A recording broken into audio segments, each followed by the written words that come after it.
Ад ідэі да ўвасаблення сямейнай справы ў жыццё у Аксаны і Мікіты Яхімовічаў прайшоў год.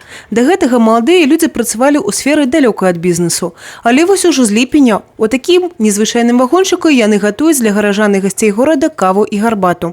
Зарегистрировать ИП это занимает очень мало времени, в принципе, это несложно, это легко.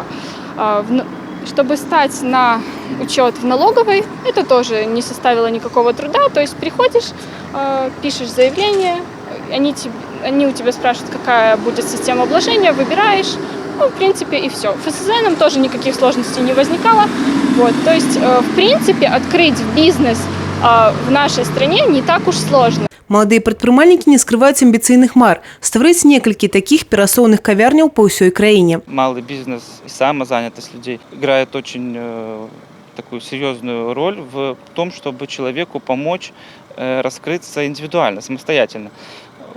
То есть у нас на данный момент в стране создаются необходимые условия для того, чтобы человек мог спокойно работать и зарабатывать. Но для этого человек должен понимать, что не нужно искать какие-то подводные пути, нужно соблюдать все нормы нашего законодательства. Па статыстыцы ў нашым рэгіёне ў малым і сярэднім прадпрымальніцтве занятыя амаль трэць эканамічна актыўнага насельніцтва.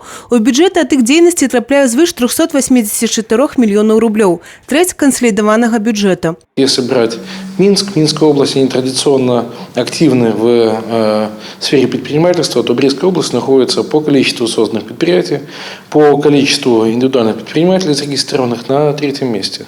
Поэтому можно сказать, что мы тоже в тренде именно развития предпринимательской. Если говорить точно по статистике, значит, у нас на данный момент 10 234 микро-малых организаций и почти 33 тысячи индивидуальных предпринимателей. У падтрымку пачынаючых прадпрымальнікаў сістэма льготнага крэдытавання, інавацыйны фонд. Значна паспрыяў дэкрэт президента об развитии предпринимательства. Нововведения, они всегда направлены только на упрощение ведения бизнеса. И 7-й декрет, когда он принимался, он тоже был на упрощение ведения бизнеса. Поэтому и на уровне республики, на уровне области мы пытаемся искать какие-то точки взаимодействия, которые могут привести именно к тому, чтобы предпринимательская активность людей развивалась. Умовы для комфортнага вядзення бізнесу ствараюцца ў галіне падаткаабкладання. З пачатку года уступіў у сілу абноўлены падатковы кодекс. Змены закранулі індывідуальных прадпрымальнікаў. Зараз яны самі вырашаюць, які падатковы рэжым для іх аптымальны. Але адзіны падатак застаецца адным з самых распаўсюджаных і простых у вылічэнні. З пачатку года ў бюджэт ад індывідуальных прадпрымальнікаў і фізічных асоб поступило звыш 11 миллионов 300 тысяч рублей. Если же говорить в целом об уплате единого налога, то на сегодняшний день порядка 22 тысяч граждан и индивидуальных предпринимателей занимается деятельностью с уплатой данного налога. Большее количество это все-таки составляют индивидуальные предприниматели. Это порядка 15-16 тысяч. И 8,5-9 тысяч – это физические лица. Таксама з гэтага года фізічныя асобы прадстаўляюць падатковыя дэкларацыі на папяровым носьбіце ў любую падатковую інспекцыю, незалежна ад месца рэгістрацыі.